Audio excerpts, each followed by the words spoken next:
नमस्कार दोस्तों। आज हम करने वाले हैं सही संजीत स्मृति क्लब के साप्ताहिक टेस्ट जो एनटीपीसी सीबीटी 2 के लिए लिया गया था 13 मार्च का। तो उसमें जो भी मैथ के क्वेश्चंस हैं उसको सॉल्यूशन करेंगे, देखेंगे कि इसका सॉल्यूशन किस प्रकार से किया जाएगा। तो चलिए शुरू करते हैं। तो आज का पहला क्वेश्चन है, ये क्षेत्रफल का है और उसमें रेशियो अप्लाई करना है। एक आयत की लंबाई 3 गुना बढ़ाने और उसकी चौड़ाई उसकी मूल चौड़ाई से आधी कर देने पर मूल आयत के क्षेत्रफल से अनुपात ज्ञात कीजिए।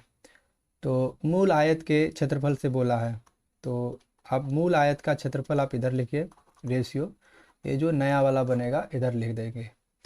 तो आप मान लीजिए मूल आयत की लंबाई एल है और बोला है लंबाई 3 गुना कर देने के लिए, तो 3L हो जाएगा। और उसकी चौड़ाई तो बी मान लीजिए, ठीक है ना, बी। और चौड़ाई कहता है कि उसका आधा कर दिए, आधा, आप देखिए आधा कर दिए तो b/2। अब इसका क्षेत्रफल कैसे आएगा, लंबाई गुने चौड़ाई, LB रेशियो, इसका क्षेत्रफल आ जाएगा 3L गुने b/2। आप जब इसको काटेंगे LB और LB कैंसिल आउट हो जाएगा और ये 1/3/2, इसको जब आप सीधा करेंगे, ठीक है, तो 2/3 आएगा। तो ये मूल आयत के क्षेत्रफल से अनुपात जो आएगा परिवर्तन करने के बाद 2/3 आएगा, ठीक है, 2/3। 7 नंबर SICI का क्वेश्चन है, मिक्स क्वेश्चन है। तो इसमें बता रहा है कि 2 वर्ष में साधारण ब्याज 120 रुपया हो जा रहा है और चक्रवृद्धि ब्याज जो है 124 रुपया हो जा रहा है और ब्याज की वार्षिक दर पूछ लिया इसमें। तो आपको पता होना चाहिए कि SI जो है ना प्रत्येक वर्ष समान होता है, ठीक है, दूसरे वर्ष के लिए। तो 120 रुपया है 2 वर्ष में, तो एक वर्ष में 60 रुपया, अगले वर्ष भी 60 रुपया। लेकिन साधारण चक्रवृद्धि ब्याज जो है ना, पहले वर्ष 60 रुपया होगा। चक्रवृद्धि ब्याज और साधारण ब्याज पर पहले वर्ष समान होता है। दूसरे वर्ष में चक्रवृद्धि ब्याज में क्या होता है, ब्याज पे ब्याज लग जाता है। तो CI आपको मिला है 124 रुपया, इसमें से 60 रुपया निकाल लिए पहले वर्ष के लिए, तो अगले वर्ष हमको 64 रुपया मिला होगा। तो आप देखिए 64 को 60 + 4 लिखिए, तो ये 4 रुपया जो मिला है ना, इस ब्याज पे ब्याज मिला है। हम यहाँ से भी रेट निकाल सकते हैं कि वही दर लग रहा है यहाँ पर ब्याज पे ब्याज जो मूलधन पे लगेगा। तो 4 रुपया ब्याज लगा है ब्याज पे 60 पे, तो इसको काटिए 1/15। यदि आपको फ्रैक्शन याद है कि 1/15 को जब प्रतिशत में बदलेंगे 6.2/3% होता है या 6.66%, ठीक है। आपको नहीं याद है तो कोई बात नहीं, आप 100 से गुना कर लीजिए तो भी आपका उत्तर यही आएगा, 6.66%। 10 नंबर क्वेश्चन कह रहा है कि एक वस्तु को 31 रुपये में बेचने पर एक दुकानदार को 7% की हानि होती है। जब उसी वस्तु को वो 35 रुपये में बेचता है तो होने वाला प्रतिशत लाभ ज्ञात करना है। तो हम इस पे क्या करेंगे, उसका कॉस्ट प्राइस और सेलिंग प्राइस का जो है रेशियो ले आएंगे, ठीक है। यहाँ से भी हम प्रतिशत लाभ निकाल सकते हैं। और यहाँ पे एक चीज़ आपको मैं बता दूँ कि क्रय मूल्य निकालने का फॉर्मूला होता है कि आप जो बेच रहे हैं गुने 100। यदि आपको हानि हुई है ना, तो 100 माइनस हानि प्रतिशत यहाँ से घटा के निकालते हैं। तो आप बताइए कि कॉस्ट प्राइस यहाँ से निकलेगा, हमने तो 31 रुपये में बेचा, लॉस हो गया। तो लॉस हो गया तो क्रय मूल्य कितना रहा होगा, 7% का लॉस हुआ है 100% में से, तो 93% हमने लिया। इसको काटिए 3। और नया सेलिंग प्राइस हमारा कितना है, 35 रुपया है। हम इन दोनों में रेशियो लाएंगे, तो जब इसको हम सीधा करेंगे तो 100/105 हो जाएगा। मतलब ये तो मेरा कॉस्ट प्राइस हो गया 100 रुपया, 100 रुपया में खरीद के बेच दिए 105 में, तो हमें 5 रुपये का मुनाफा हो गया। और 100 पे 5 का मुनाफा मतलब 5%, ठीक है।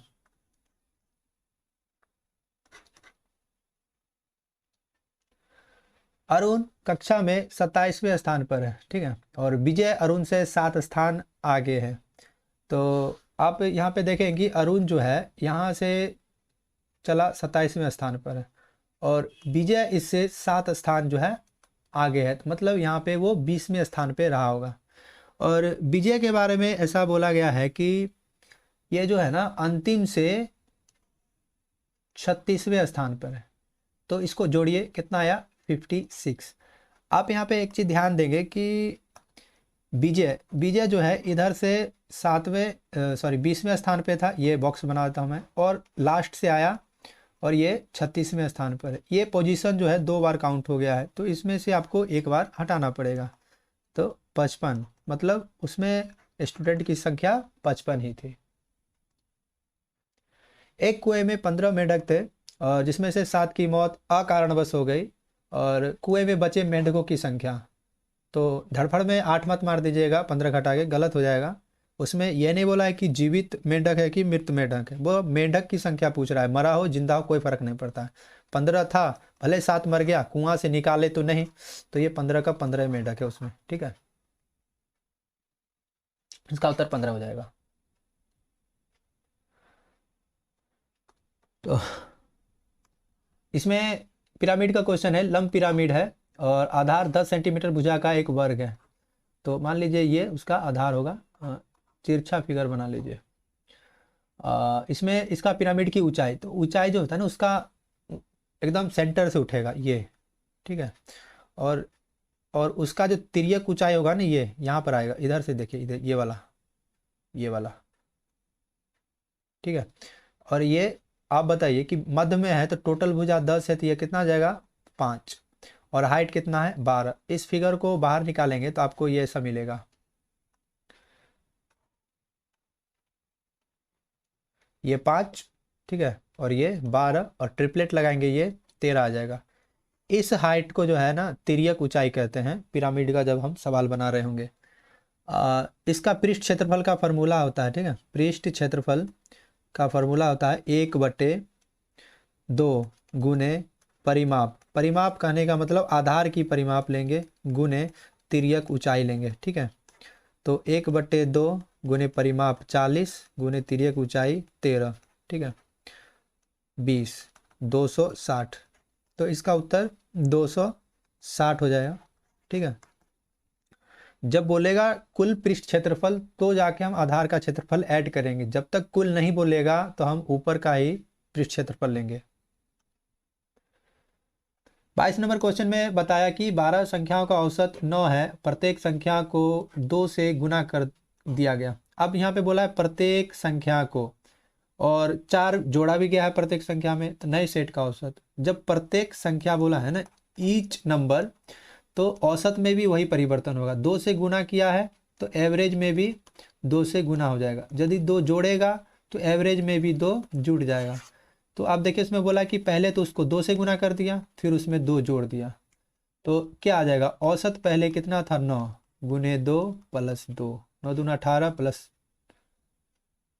2, सॉरी यहाँ पे 4 जोड़ा था तो यहाँ पे 4 जोड़ेंगे, ठीक है, 18 4 22, तो इसका उत्तर कितना आ जाएगा 22। जो जो क्रिया करेगा नंबर में वही औसत में भी परिवर्तन होगा। तो 24 नंबर क्वेश्चन है जिसमें कुछ ऊंचाई दिया हुआ है, व्यक्तियों की संख्या। इसमें जो है ना टोटल व्यक्तियों की आपको पूछ रहा था औसत ऊंचाई, ठीक है ना, और व्यक्तियों की औसत ऊंचाई पूछा है। तो आप करेंगे यहाँ पर क्या है कि 3 व्यक्तियों की औसत ऊंचाई 120 है, तो आप इन तीनों का निकालिए, टोटल हाइट आ जाएगा 360। इन 4 लोगों का निकालिए 520, और इन 5 लोगों का निकालेंगे 700, और इन 150 लोगों का निकालेंगे 900 हाइट हो जाएगा सेंटीमीटर में, और इन 2 का निकालेंगे 320, और सभी को जोड़ दीजिए, ये आ जाएगा 280। तो कहने का मतलब टोटल है हाइट हो गया 2800 सेंटीमीटर। अब टोटल आदमी एवरेज निकालने के लिए योग जो है नंबर का और परिणामों की संख्या, इन सभी को जोड़ दीजिए। जब जोड़ेंगे 7 5 12 6 18 2 20 आ जा रहा है। अब इसको काटेंगे 140, तो 140 जो है इतने सारे आदमियों का एवरेज हाइट आ जाएगा 140। 27 नंबर क्वेश्चन त्रिकोणमिति का है, इसमें आपको वैल्यू रखना है। साइन 60 का मान होता है 1/2, 8 गुने 1/2 गुने साइन साइन 30 का मान 1/2 होता है, साइन 60 का मान होता है √3/2। अब उसका स्क्वायर करेंगे तो √3 का स्क्वायर 3, 2 का square 4, minus 4, sine 0 0, sine 90 1, minus sec 45 √2 होता है, √2 का स्क्वायर करेंगे 2 बटा ten square 45 degree, 1 minus cot 30 का मान √3 होता है, तो यह आ जाएगा 3। अब यहाँ से देखेंगे 4 दूना 8, ये कैंसिल आउट हो जाएगा, यह आ जाएगा 3 माइनस 6 बटा -2, -3 बटा -2 काटेंगे 3/2 आ जाएगा। 20% बिक्री कर सहित एक घड़ी का मूल्य 1020 रुपये है, तो बिक्री कर ज्ञात करें। बिक्री कर आपको निकालना है, तो आपने मान लीजिए x रुपये में सामान बेचा, उसका 20% बिक्री कर लग गया, तो टोटल उसका मूल्य हो जाएगा x प्लस x का 20%। अब इसी को फाइनलाइज करके लिखेंगे डायरेक्ट ऐसे, x का 120%। ठीक है, इतना कैलकुलेशन करने का समय नहीं है, तो 1020 यहाँ पे करिए। अब यहाँ से 0 काट दीजिए, ठीक है। और देखिए 12×8 = 96 और 12×5 = 60 कट गया, x का मान आ गया 850। ये उसको हमने इतना रुपया में ख़रीदा है, अभी आप बिक्री कर कहिए या जीएसटी कह लीजिए, वो नहीं लगा है, तो वो हमने कितना भुगतान किया था, भुगतान करके हमने 1020 रुपया दिया, और उसमें से सामान तो हमको 850 रुपये का ही पड़ा, तो 850 इसमें से घटा देंगे, तो 170। तो ये जो है ना, यही 170 रुपया ही बिक्री कर है, 170 रुपये इसका बिक्री कर हो जाएगा। यहाँ पे गुणनखंड आपको निकालना है इसका, तो उसके लिए आपको इसको तोड़ना पड़ेगा। तो आप देखिए 3x³ plus x² minus 12x minus 4, तो यहाँ पे 3 नज़र आ रहा है, 12 नज़र आ रहा है और 4, तो हम पीछे से इसका तोड़ेंगे कॉमन में। तो यहाँ से हम देखते हैं कि 4 यदि कॉमन निकाल लेते हैं, तो यहाँ पर बचेगा 3x माइनस 1। यदि हम यहाँ माइनस लगाएंगे तो यहाँ हमें प्लस लगाना पड़ेगा, और यहाँ पे हम फिर से कॉमन ले लेते हैं 3x प्लस 1, तो 3x³ बनाने के लिए हमें यहाँ x² से गुना करना पड़ेगा, तो देखिए आ गया। अब इन दोनों में ये कॉमन आ गया, तो 3x plus 1 into x² minus 4, तो यहीं से हमारा एक उत्तर तो मिल गया। ठीक है, और इसको और भी हम खोल सकते थे इस लाइन को, तो इसको जब हम खोलेंगे तो लिखेंगे x² माइनस 2 का स्क्वायर, तो x plus 2 into x minus 2, ये भी 2 गुणनखंड हो गए। आपके ऑप्शन में नहीं था, कोई टेंशन नहीं। ठीक है, 3x प्लस 1 अब नहीं खुल सकता ये। अब यहाँ पे कह रहा है कि पानी के एक तालाब में जो है उसका दिया लंबाई चौड़ाई, यहाँ पर जो है ना ये मीटर में होगा, ठीक है, सेंटीमीटर में नहीं होगा। तो उसका लेंथ है 40 मीटर और चौड़ाई है 20 मीटर। तो एक दिन में 100 आदमी डुबकी लगाया और एक आदमी 4 घन मीटर पानी प्रतिस्थापित करता है, तो पानी का कितना ऊंचाई बढ़ेगा। तो आप देखेंगे हम इसमें करने वाले हैं आयतन बराबर आयतन। ठीक है, आयतन बराबर आयतन, लंबाई कितना हो गया 40 मीटर, ठीक है, गुने चौड़ाई 20 मीटर गुने ऊंचाई h मीटर बराबर एक आदमी 4 घन मीटर प्रतिस्थापित करता है, तो 100 आदमी कितना करेगा। 2 जीरो से 2 जीरो खत्म हो जाएगा, 4 से 4 कट जाएगा, h का मान 1/2 मीटर आएगा। लेकिन ऑप्शन में आपको ना सेंटीमीटर में दिया हुआ है, इसको 100 से गुना कर दीजिए तो सेंटीमीटर में बदल जाएगा, 50 सेंटीमीटर। रीजनिंग का क्वेश्चन है 43 नंबर। आप यहाँ पे देखेंगे कि इलॉजिकल रीजनिंग है, इसमें आपको ऐसे चलेगा Sunday Monday Tuesday Wednesday, W जनवरी फरवरी मार्च अप्रैल, W के बाद A।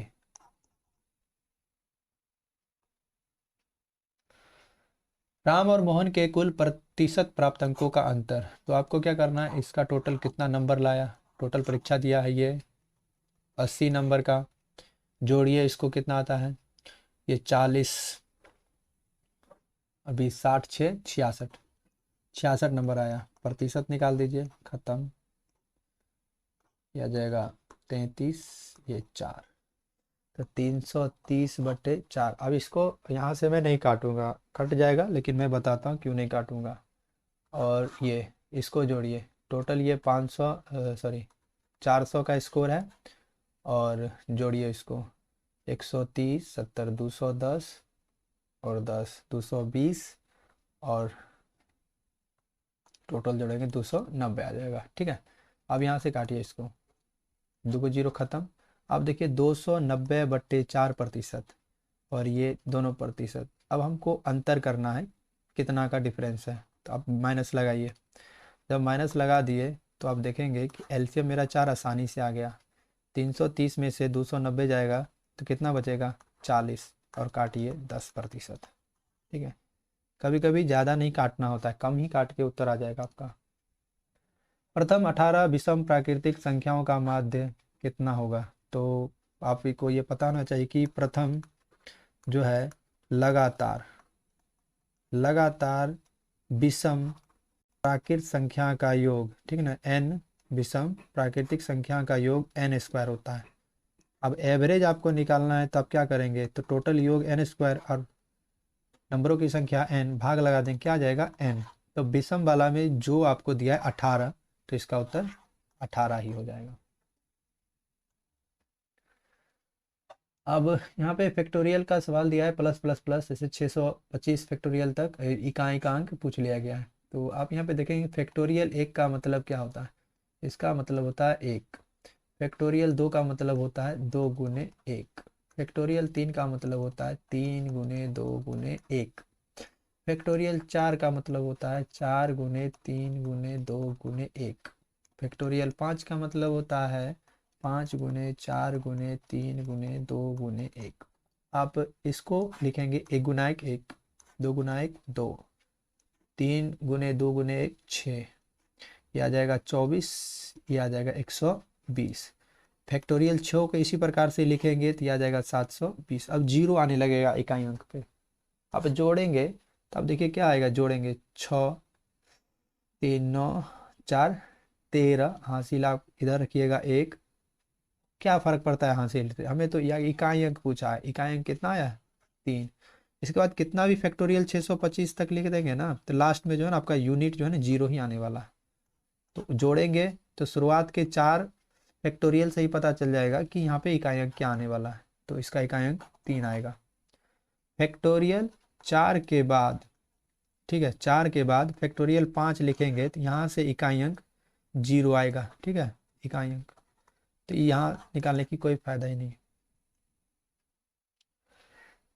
52 नंबर क्वेश्चन है, ये सिंप्लीफिकेशन का क्वेश्चन है। आपको इसमें आपको एक कॉन्सेप्ट अप्लाई करना पड़ेगा, जैसे a गुना b पर पावर n है, तो आप इससे लिख सकते हैं a पर पावर n गुने b पर पावर n, ऐसा लिख सकते हैं। तो इसी को आपको हल करना होगा। तो 6 पर पावर 1.2 गुने, अब ये 36 पर पावर x है, तो 6 पर पावर 2 पर, ऐसे इसको लिखिए 6 पर पावर 2 पे पावर x, तो आ जाएगा 6 पर पावर 2x गुना। अब इस 30 वाले को क्या लिखेंगे, तो 30 वाले को हम इस वाले को लिखेंगे 6 गुने 5, मैं डिटेल में करके बताता हूँ आपको, 2.4। 25 को क्या लिखेंगे, 5 पर पावर 2 पे ब्रैकेट फिर पावर 1.3, तो यह आ जाएगा 2.6। और इस 30 को लिखेंगे 6 पर पावर 5 गुने 5 पर पावर 5। अब देखिए 6 पर पावर 1.2, 6 पर पावर 2x गुने 6 पर पावर 2.4 गुने, इसको तोड़ रहा हूँ मैं, 5 पर पावर 2.4 गुने 5 पर पावर 2.6 बराबर 6 पर पावर 5 गुने 5 पर पावर 5।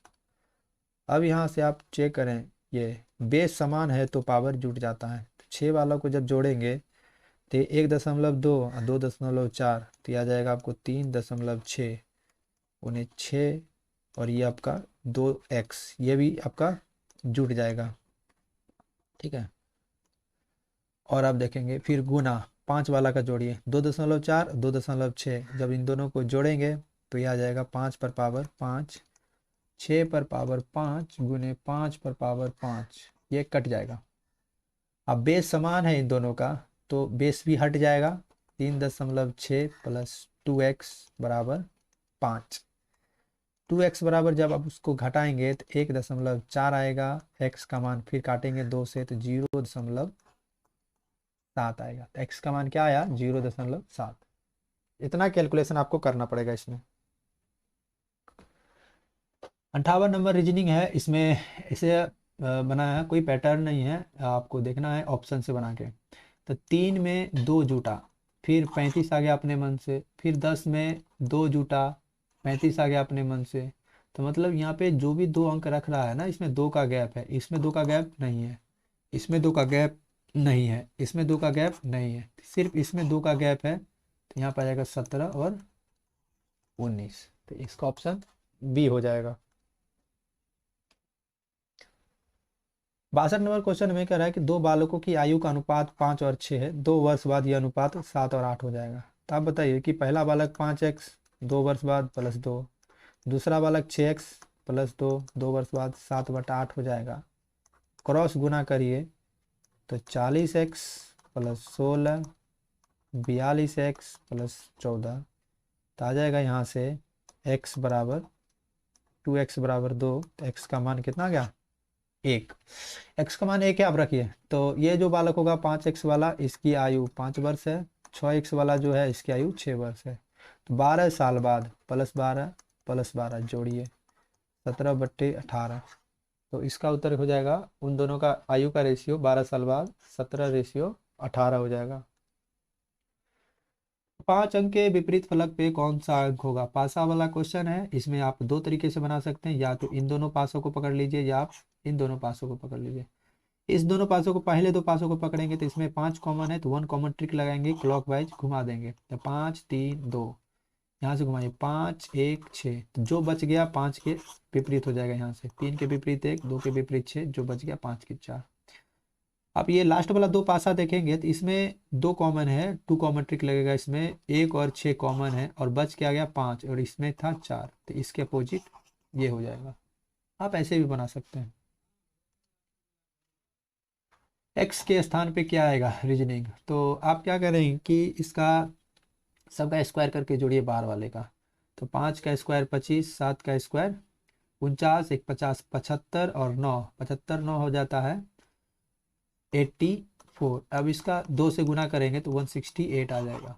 और इसी प्रकार इसमें करेंगे, भी करेंगे। 11 का स्क्वायर 121, 5 का स्क्वायर 25, 9 का स्क्वायर 81। जोड़िए 5 6 1 7, 8 4 12, हासिल 1 227। अब इसमें भी 2 से गुना करेंगे तो आ जाएगा 454। इसका उत्तर सी हो जाएगा। 72 नंबर क्वेश्चन आज का बेहतरीन क्वेश्चन टाइम एंड वर्क का है। तो मैं इसे बड़ा निष्ठा से बताऊंगा, आराम से। तो देखिए, इसमें कह रहा है कि ए और बी के साथ बारी बारी से काम करते हैं। बारी बारी से मतलब एक दिन आएगा ए कर जाएगा, दूसरा दिन आएगा बी कर जाएगा, तीसरा दिन आएगा फिर ए कर जाएगा, ठीक है। तो लेकिन अब यहाँ पे कहता है यदि काम ए शुरू करता है, और लेकिन काम जो है, ये शायद मैंने सेकेंड स्टेटमेंट पढ़ दिया। पहला स्टेटमेंट कहता है ए और बी सब बारी बारी से काम करता है, तो काम 23 दिन में खत्म होते हैं यदि काम ए शुरू करता है। फर्स्ट स्टेटमेंट में है कि काम ए शुरू करेगा पहला दिन, और फिर दूसरा दिन बी। अब बताइए कि काम 23 दिन में ख़त्म हुआ है। 23 दिन में से आप 22 दिन में देखेंगे, सम संख्या में देखिए, तो 22 दिन में 11 दिन ए काम किया होगा, 11 दिन बी काम। जब 23वें दिन में एंट्री मारेगा तो 23वें दिन में कौन काम करेगा?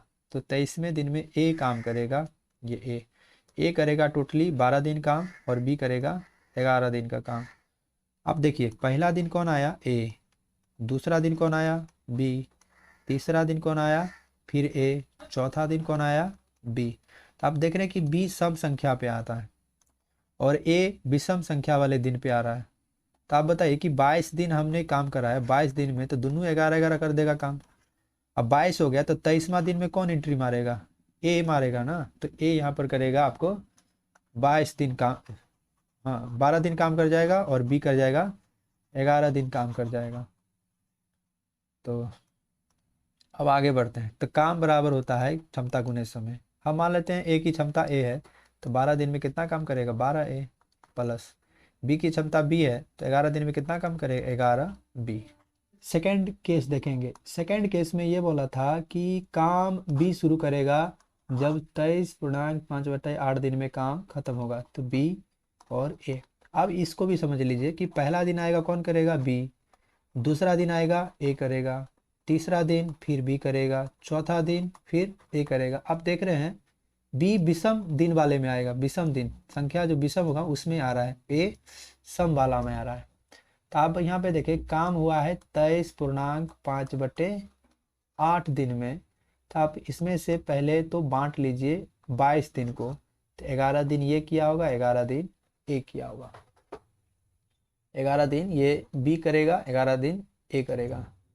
अब इसमें से 23 दिन काम होगा, 23वां दिन कौन काम करेगा, विषम वाला दिन में तो बी काम करता है तो बी करेगा। और 24वें दिन में एंट्री मार चुका है लेकिन पूरा नहीं लगा है, तो उस 24वें दिन में कौन काम कर रहा है, ए काम कर रहा है। तो ए टोटल काम किया है 11 + 5/8 दिन, और बी काम किया है 12 दिन। तो 12 दिन काम किया है बी, और 11 + 5/8। इसको पूर्णांक में जोड़िएगा नहीं, कैलकुलेशन बढ़ जाएगा। काम बराबर काम करते हैं। तो 12 दिन में बी कितना काम किया, बी क्षमता से 12b प्लस ए कितना काम किया, 11a + 5a/8। अब इसको कैलकुलेट करिए आप यहाँ से। जब आप इसे कैलकुलेट करेंगे तो घटाइए, इस b को इधर लाइए, अकेले b बचेगा, इस 11 को उधर घटाएंगे a बचेगा, और इस बचे हुए 5a/8 को भी बराबर के उस तरफ ले जाइए, -5a/8। तो आप यहाँ से देखेंगे कि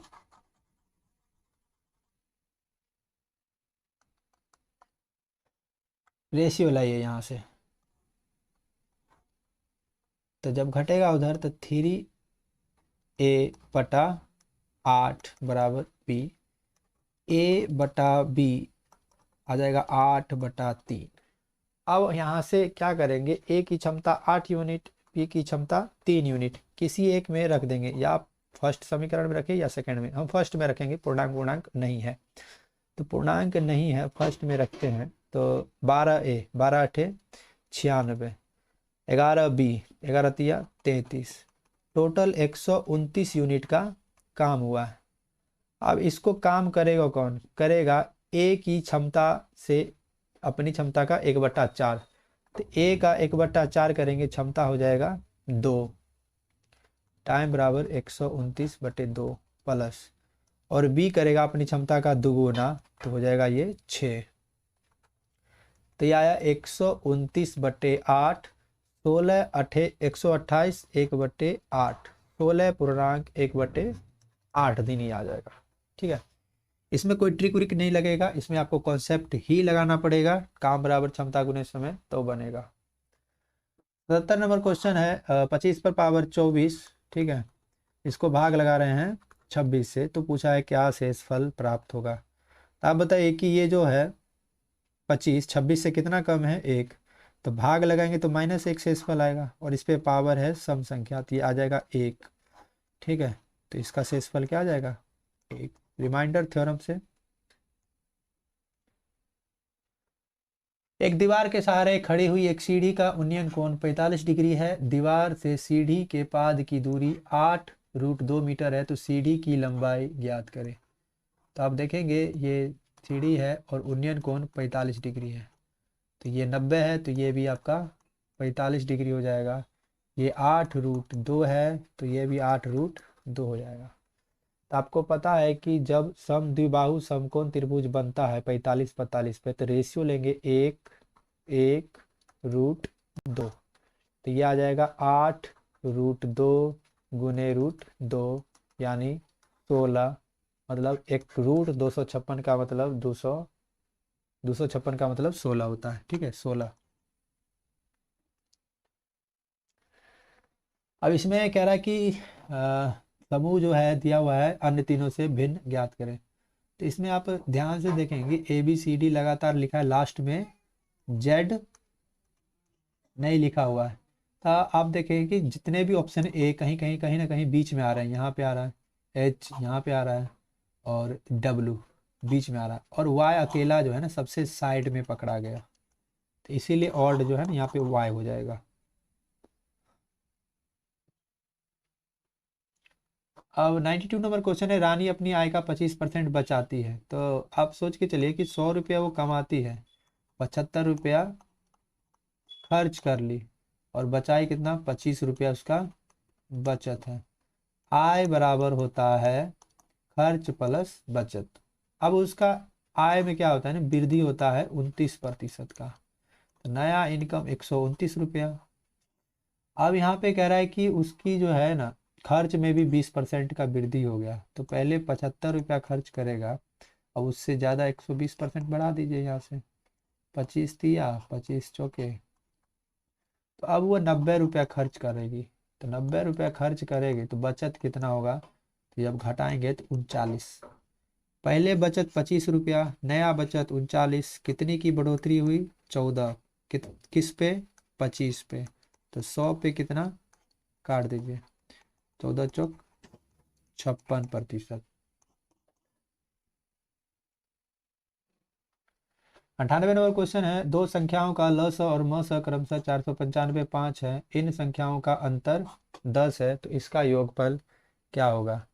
तो अब जो मस होता है, मस HCF जो है ना दोनों संख्याओं में छुपा होता है।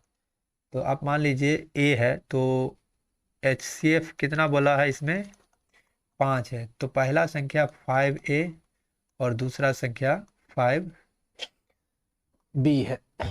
ठीक है, तो आपको पता है ना कि पहली संख्या गुने दूसरी संख्या, लसो गुने मसो, 495।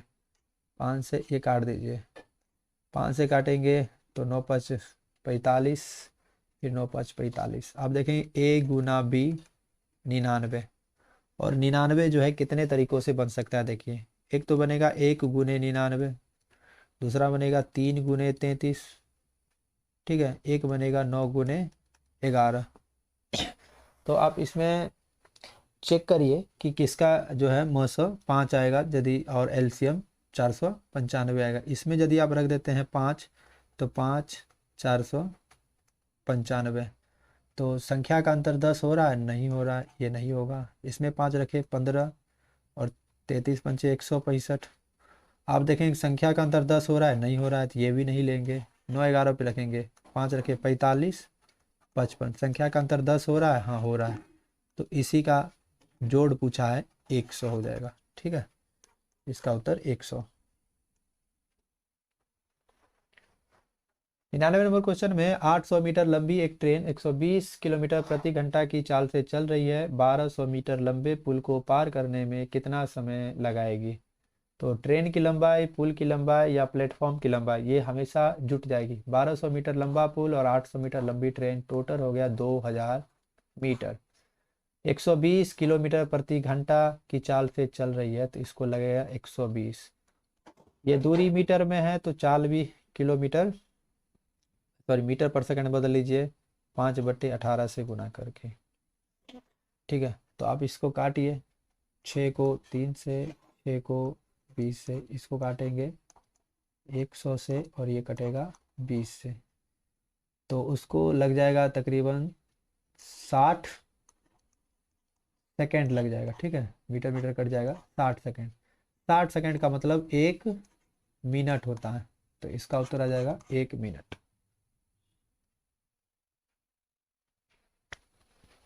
101 नंबर क्वेश्चन है, रेशियो का ही क्वेश्चन है। इसमें कह रहा है इस वर्ष एक विद्यालय में छात्रों की संख्या 20% बढ़ गई। अब देखिए कि 20%, मान लीजिए पहले लड़का लड़कियों की संख्या 100 है, तो अब बदलने के बाद कितना संख्या हो जाएगा, 120 हो गया है। तो अब फीस की बात कर रहा है कि अब नए नियम के अनुसार पूरे देश में लड़कियों की शिक्षा मुफ्त। अब लड़कियों को नया रुपया में नहीं देना पड़ेगा नियम के अनुसार, अतः स्कूल की आय पहले की बराबर ही रहती है। तो पहले जितना स्कूल रुपया कमाता है अभी भी उतना ही कमाता है, यदि विद्यालय ने लड़कों की फीस 25% बढ़ा दी। तो मान लीजिए पहले फीस 100 रुपया प्रति स्टूडेंट था, अब जो है उसका नया फीस 125 हो गया। क्यों, तो लड़कियां तो फ्री में पढ़ेंगी अब। तो पहले वो कितना रुपया कमा रहा था, आप देखिए पहले वो कमा रहा था 10,000 रुपया। कैसे, टोटल स्टूडेंट की संख्या गुने एक स्टूडेंट का फीस। अब भी वो 10,000 कमा रहा है, लेकिन यहाँ पे ये 10,000 जो है सिर्फ लड़के पैसे दे रहे हैं और यहाँ पे 10,000 लड़के और लड़कियाँ दोनों पेमेंट कर रहे थे। आप बताइए कि कितने लड़के मिलके 10,000 रुपये देंगे। तो आप मान लीजिए x, और नया फीस 125 रुपया जो सिर्फ अकेले लड़के ही पेड कर रहे हैं, और अभी भी राजस्व पहले जितना है यानी 10,000 है। 25, 125 अठे 1,000, तो आपका ये 80 बार में कटेगा, x का मान 80। अब ये जो नया संख्या है ना, इसमें इसमें लड़का कितना आ गया 80, और लड़कियां कितना होगा 40। तो जब आप इन दोनों का रेशियो लेंगे तो 2:1 आ जाएगा। ठीक है, तो इसका उत्तर है 2:1।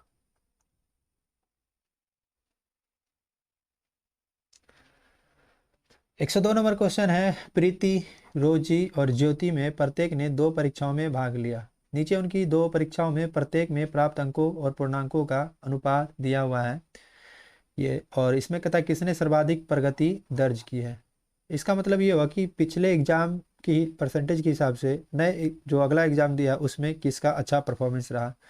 तो अब प्रीति का देखेंगे कि पहले उसने 60 में से 24 नंबर प्राप्त किए, तो परसेंटेज अब इसका निकालेंगे 6 को 10 से, 6 को 4 से, तो 40% आया, ये पहले एग्जाम में।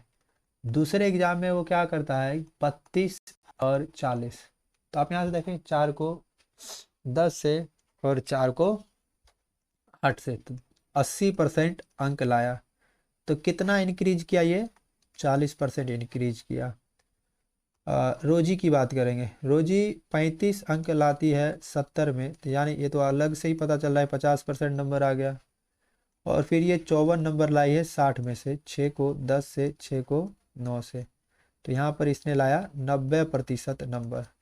तो इसने भी 40% की बढ़ोतरी दर्ज की है। ज्योति की बात करेंगे, ये 27 नंबर 90 में से लाती है, तो 9 को 3 से, 9 को 10 से, यानी 30%। और अगले सब्जेक्ट में ये 45 नंबर लाती है 50 में से, 5 को 10 से, 5 को 9 से, यानी 90%। तो यहाँ पे बढ़ोतरी करती है ये 60%। तो इसमें आप देखेंगे कि सिर्फ अकेले ज्योति है सबसे अच्छा परफॉर्मेंस की है, 30% से अब वह 90% लाई है। यहाँ पे नंबर मायने नहीं रखेगा, परसेंटेज के बारे में ही पूछा है। 104 नंबर क्वेश्चन है, त्रिभुज एबीसी में यहाँ पर आपका क्वेश्चन ए बी बराबर ए सी होगा। इसमें से बी सी को डी तक इस प्रकार बढ़ाया गया है कि ए सी बराबर सी डी हो, तद अनुसार बी ए डी 84 हो, तो बी ए सी का मान ज्ञात करें। तो आप इसको जब बनाएंगे तो इसका फिगर देखिए, तो पहले तो आपका ये फिगर हो गया यहाँ से, इसमें आपको बोला है ये ए है, बी है, सी है, ये भुजा और ये भुजा बराबर। और इसमें अब क्या करता है बी सी भुजा को बढ़ाएगा डी तक, तो ये मान लीजिए डी तक बढ़ा दिया। अब ए डी को मिलाइए,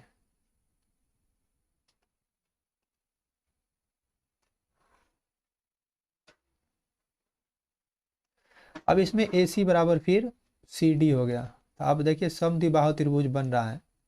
अब देखिए इसको यदि थीटा मानेंगे तो ये एंगल भी थीटा। अब ये एंगल वाला कितना हो जाएगा, ये एंगल हो जाएगा इन दोनों के योग के, यानी 2 थीटा। अब देखें ये भी भुजा इसके बराबर है, तो ये समद्विबाहु त्रिभुज है, ये भी 2 थीटा हो जाएगा।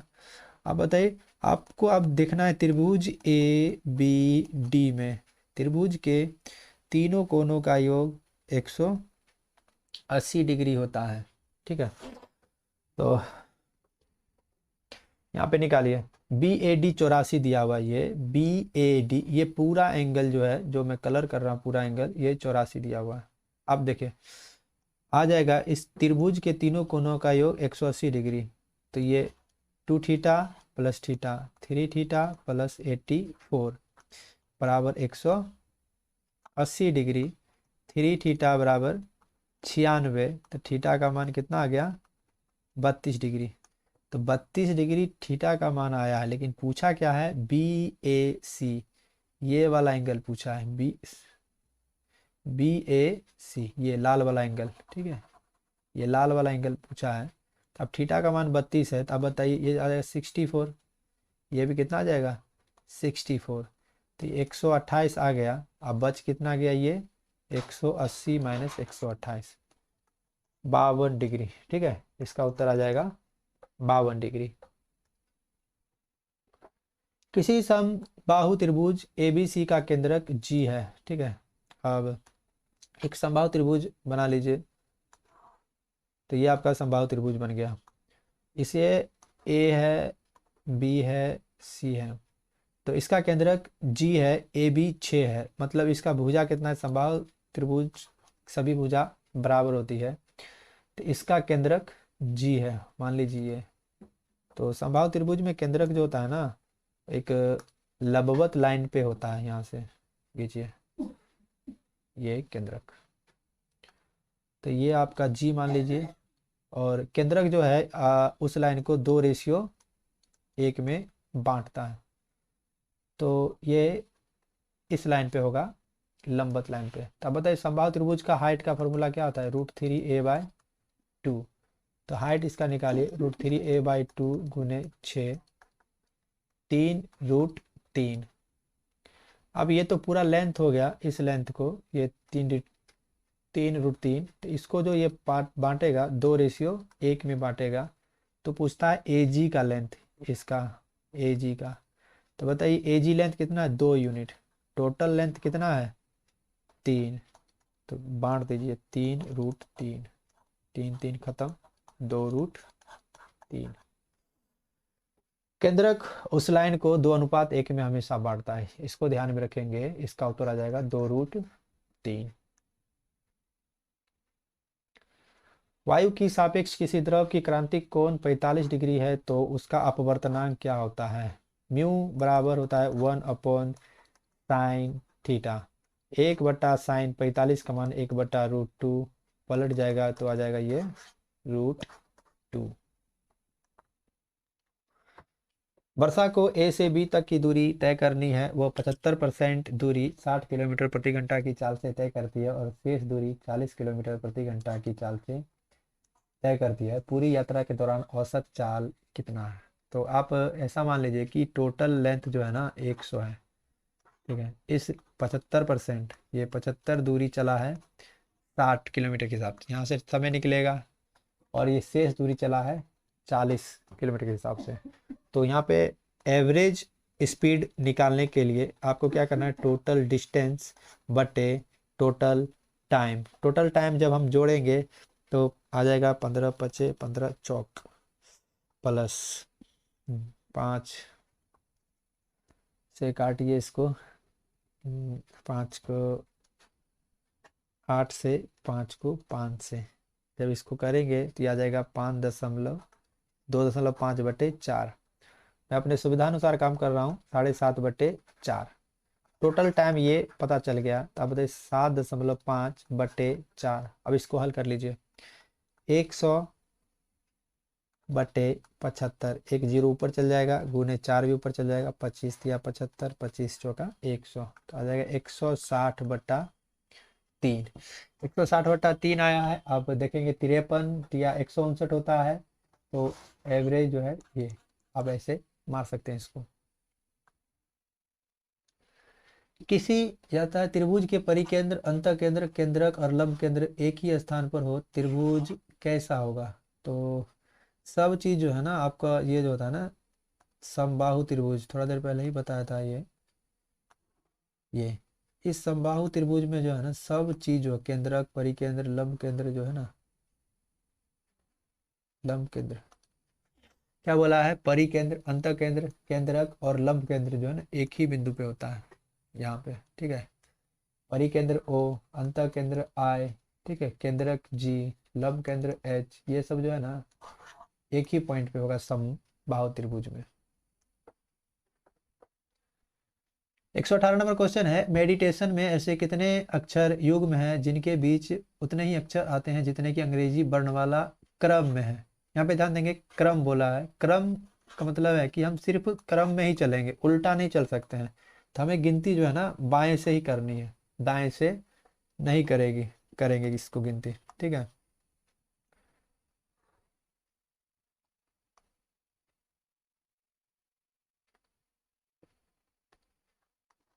देखिए अब यहाँ पे काउंट करिए इसको।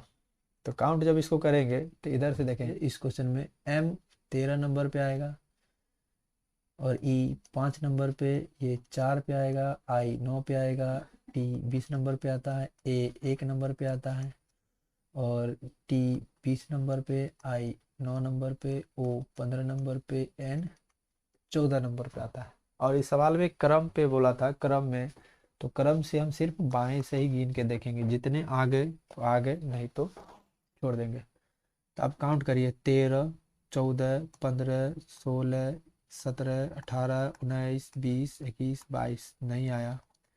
5, 6, 7, 8, 9, 10, 11, 12, 13, नहीं आया। 4, 5, 6, 7, 8, 9, एक मैच किया। 9, 10, 11, 12, 13, 14, 15 नहीं मैच किया। 20, 21, 22 अब नहीं करेगा। 1, 2, 3, 4 ना, 20 के बाद कोई है ही नहीं। 9, 10, 11 ये नहीं करेगा। 15, 14 ना। कुछ लड़के रिपीट गिन देते हैं, नहीं, क्रम में रहेगा तो ध्यान रखिए सिर्फ लेफ्ट साइड से, बाएं साइड से गिनेंगे। एक ही पेयर बना है तो इसका उत्तर एक होगा। 120 नंबर क्वेश्चन घड़ी वाला क्वेश्चन है। इसको बीच का कोण निकालना है। आपको पता है 30h प्लस माइनस 11/2m लगाना है। तो 9 बजे तो 270 प्लस माइनस 11/2 गुने 30 तो आ जाएगा 15। 270 हम माइनस लेंगे 165, जब इसको घटाएंगे 105 डिग्री आएगा। ठीक है, 105 डिग्री इसका उत्तर हो जाएगा। वीडियो देखने के लिए धन्यवाद। आपने यदि मेरे चैनल को सब्सक्राइब नहीं किया है तो सब्सक्राइब कर ले, आपको डेली साप्ताहिक क्वेश्चन का सॉल्यूशन आपको मिल जाएगा। ठीक है, और वीडियो अच्छी लगी है तो लाइक भी कर दीजिएगा, शेयर कर दीजिएगा। तब तक के लिए धन्यवाद।